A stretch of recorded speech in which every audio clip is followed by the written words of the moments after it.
Assalamu alaikum wa rahmatullahi wa barakatuh, my dear brothers, sisters, friends, viewers of Ikra TV. Welcome to another edition of Real Talk. Today I bring you a very special edition of Real Talk post the 2024 local government elections. As you will be aware, and as you witnessed over the last few weeks, my program has been concentrating on the upcoming local election and what people are saying and doing in our communities, particularly Muslim people who are really concerned about the policies of both the government and the opposition. There was this huge sort of uprising, if you want to call that, within communities who were absolutely disheartened by the leadership of the Labour Party, who had not listened to the voice of the Muslim community and the voices of 1 million people, Muslim, non-Muslim, people of faith, people of no faith, who wanted to see Labour Party and the Conservative Party ask for a ceasefire. As a consequence of that, within communities there was a lot of feeling. There was a lot of feeling that the political parties were not listening to them, and a lot of young people were galvanized at that time, and many decided to stand at the local election as independent candidates to try and pass a message on to both parties, but particularly to the Labour Party. The Labour Party, which has been reliant in many cases on the Muslim community to win elections at the local level and national level, can no longer rely on the Muslim vote, because people felt that they were not listening to the huge calls for peace to return and ceasefire and humanitarian aid to be brought into Gaza. This has been a watershed to a certain extent. Now, the question that I'd like to ask, and maybe yourself and you may be asking, has this fundamentally changed the political landscape of the United Kingdom, or are we seeing this as just a protest vote for once and for all, and that people will revert back to norm? Today I have one of the most eminent experts that I can think of, somebody who has been on my guest on many occasions, whose judgment and values and comments, analyses I value greatly, who has been actively involved in politics, not directly, but what I call him is a kingmaker rather than sort of the king himself. He's a kingmaker in the sense that he encourages people to look at politics within their own communities, look at the impact that politics can have on their own communities and the services that they receive from politicians, and how they may want to engage in the political field to try and make things better for the community, regardless of what color, faith or no faith that they are. And that is my dear friend Ishtiaq Ahmed. Ishtiaq, assalamu alaikum wa rahmatullahi wa barakatuh. You spend half your time in Pakistan, so I don't get the opportunity to call you here. It's very rare that I see you, so I'm really deeply grateful to you that you've come and joined me today. Thank you very much for coming. Ishtiaq, as I said, you are one of those people who encourages others to get involved or get a better understanding of politics, learn about politics, study politics, and look at the impact of politics on communities, individuals and communities. Now, you've been, watching these elections, and I view you made quite a few comments online, and you're a social media mogul as well, in the sense that you put quite a lot of things online. Your take post the election, the Labour Party obviously has lost quite a lot of ground within the Muslim community itself. They've also lost ground within the country, because they've not won by the margin that people expected them to win with. Although they've made some gains, but not in the areas where there's a large presence of the Muslim community. So what is your take on this? What do you think the political landscape is? Where has it changed? And is that sustainable? For example, in Bradford, you have a lot of young people who are disenfranchised in their view by the Labour Party. They put themselves forward in Kirklees, in the Midlands, in Leeds and other places. And all those young people, one person is a 19-year-old young Muslim lady, never been in politics, and she has deselected a well-established Labour councillor, I believe. So how do you see this result sort of having an impact, not just in the short term, but in the long term? Bismillah ar-Rahman ar-Rahim. Thank you for having me. You're more than welcome, sir. Yeah. As far as these elections are concerned, I think there were two set of elections. There were national elections, which were between the Labour Party and the present government. And then there were elections which were in those areas where Muslim vote is decisive. Right. So nationally it is true that Labour has not achieved the level of success that it was expecting. Overall 3% kind of swing increase. Yep. And the fact that Labour actually has won 10 control of 10 councils from the Conservative Party, and the Conservative Party has lost something like 400 plus councillors. But in a bigger context, the Labour Party, I think, will probably need to do a lot of soul searching.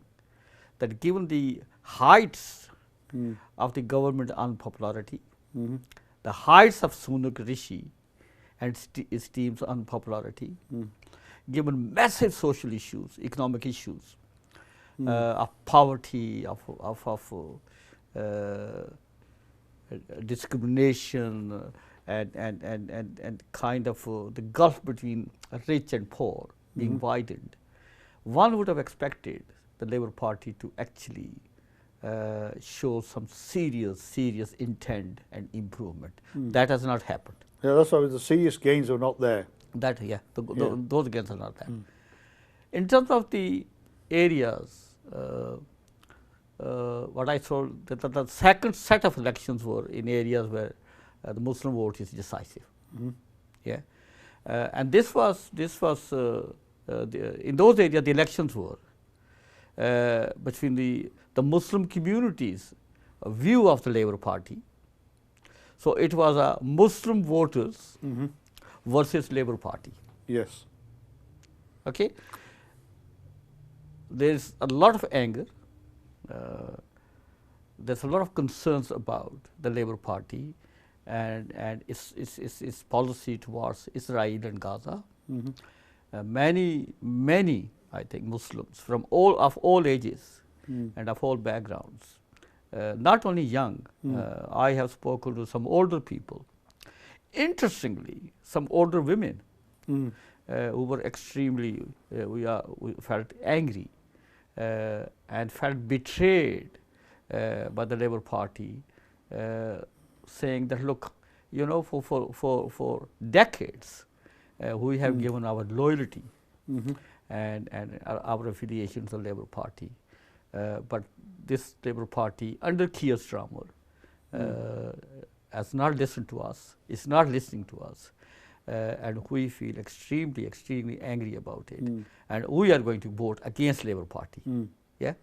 The other so point, it was a positive vote against the Labour Party. Against the Labour Party, and I think this is important. Yes. This is very important.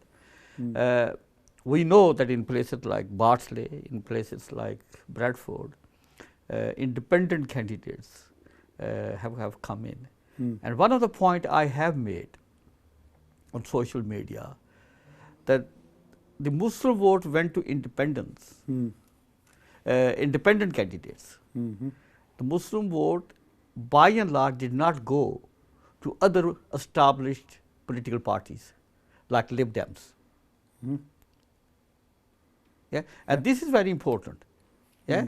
So what the Muslim community seems to be saying is, you know, this is not a change of our loyalties away from saying to the Labour Party, away from you, but this is our protest vote. Right. We want to let you know that we feel angry, we feel betrayed. Yeah, and we are going to actually go for the candidates, which are our candidates from our community, who seems to be actually representing our concerns and views. We are going to, and this is a warning to you. This is a warning to you that if you don't mend your ways, and if you you can see the Labour Party is listening, because over the last 2 or 3 days, since the results started coming out, senior members of the Labour Party are saying that, yes, we have lost our trust and confidence in the Muslim community, and we're going to have to work quite hard to try and win that back. But do you feel that they will do so? Because unless they change the policies on a foreign policy and other policy, do you feel that they will, the Muslim community will have confidence in them? Well, Keir Starmer has said that he has listened. He has heard what the Muslim community are saying. How that is going to translate in terms of his and the Labour Party's stance on Gaza, I think the Muslim community will be watching very closely. Yeah, I have said that there are about 46 to 47 national constituencies where Muslim vote is decisive. Okay. Now, we are only a few months away from the general elections. Yeah. Starmer and Labour Party, if they seriously want to bid for or want to be the next government, national government, they would have to seriously mitigate the concerns of the Muslim voters and the Muslim community. They cannot afford to isolate or alienate Muslim vote, and as a result, face the potential of losing 46 plus possibly, constituency. And I think it's important. Yeah. Can I just? I mean, we'll talk in more detail about the national sort of impact and what could happen, but at a local level, I mean, I know you are quite sort of familiar with. I'm not maybe very close to some of the independent candidates who won in Bradford, right? Which was sort of was it 15, 14 of them? Is it all of them have won? Have they, or is it 9 of them have won? I think. No. From the Muslim community side, I think 4 to 5 have won. There was 14 independent. There were non-Muslims as well in that group, wasn't there? There were a number like of David Ward. There were a number of non-Muslims as well, and yeah. So altogether, I think there are 13. Oh right. There are 13 independent councillors. Okay. So these 13, most of them. Some of them were already sitting councillors. Right. Yeah. Others are new, but the number has gone up to 13. Right. Obviously, that 13 will have impact in the council to a certain extent, but because they don't have sufficient numbers on the council, do you think that they will be able to? Well, I know they will be able to articulate the issues that confront the Muslim community. Do you think they'll be able to make any difference to the delivery of, or the policy of the delivery of services? Well, there are two things. One is that majority of these candidates, particularly from the inner ward of Bradford, have entirely come on a single agenda. Right. And that single agenda is about Palestine and Gaza, and the atrocities being committed by the Zionist Israel in Gaza, and the failure of the Labour Party to condemn Israel. Yeah, so they have come on one agenda issue. Yeah, most of them are relatively young. Yes, so I mean, I had Ali Islam on my program. Yeah, most only of them 22. are relatively young. Yeah. Although there are some independents who were previously councillors and have come back. So most of them are young. There is a huge expectation on them from the community in terms of keeping the Palestine-Gaza issue alive. Right. And in the forefront of their work within the city halls. Secondly, is to also they have the burden of actually mitigating wider concerns of the community, which are about services and quality of life, health and something, and they will need time and space to find their feet, and also to navigate themselves around the party political kind of control within the city hall.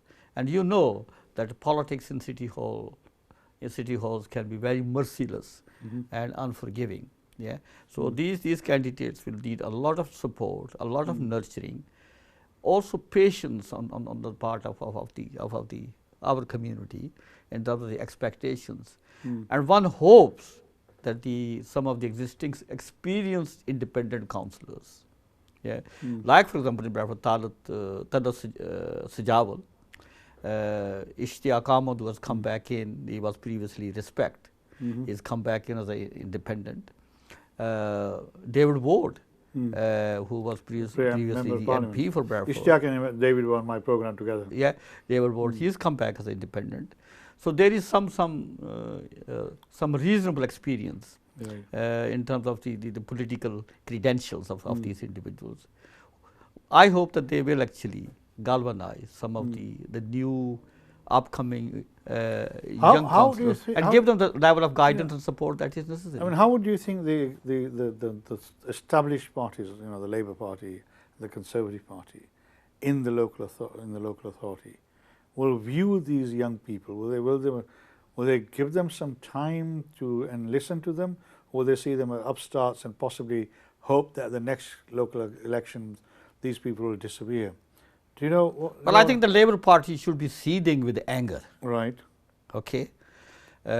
Some of the, sadly for me, okay, I'm absolutely pleased that some of the younger councillors have come in.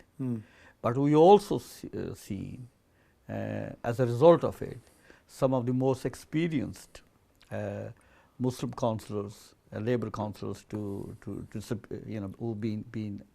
lost out. And I'll mention, Councillor Abdul Jabbar, was a very senior councillor, holder of a very important portfolio within the Bradford Council. Councillor Anila Ahmed, who was an extremely hard-working, Arshad Hussain, 28 years of being in the council, and was actually being suggested that he was going to be the next deputy mayor of Bradford, and maybe then Lord Mayor after that. After that, he's lost out. So we have lost some very experienced. But if these people who've lost, right? Yeah. So there is. So in that sense, I'm kind of two-minded.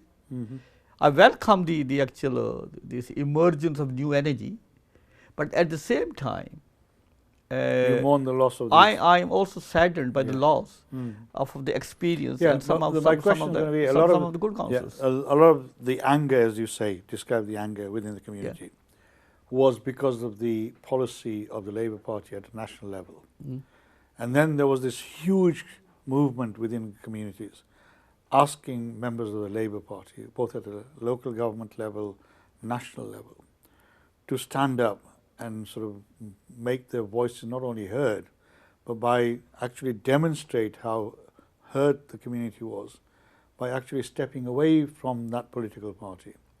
And is it because they've not done so, right? And this is the dichotomy. Some have done it, some have not. And those who have not, some of them, like say, very good people, who served the community for many, many years, have survived and others have lost. So is that, shows that within the community, it's regardless of whether how good a councillor or how long you serve the community, on this one issue, the anger is so palpable that the outcome we've seen is that a lot of good people have lost their seats. So the question was, what is more valuable to them? The political position in a particular party that doesn't respond to the Muslim community, or listening to the people at the grassroots level. Well, I made it clear earlier in my earlier comment that this was a contest between Muslim voters and the Labour Party. Yeah. The anger was about the national position of Labour Party on Gaza and Palestine. The anger within the Muslim community across the board about where Keir Starmer and his team stood, and they wanted to send a very clear message to the Labour Party, saying that we are angry, we feel betrayed, and you have let us down. Yeah. I also have made clear in some of my social media comments that this was not vote against individual councillors. This was vote against the Labour Party. Right. Yeah. And I think it's important for us to understand that. Yeah. Now the responsibility goes back to the Labour Party. Yep. You know, and that's, are you going to listen to the Muslim community? Are you going to take the Muslim voters seriously?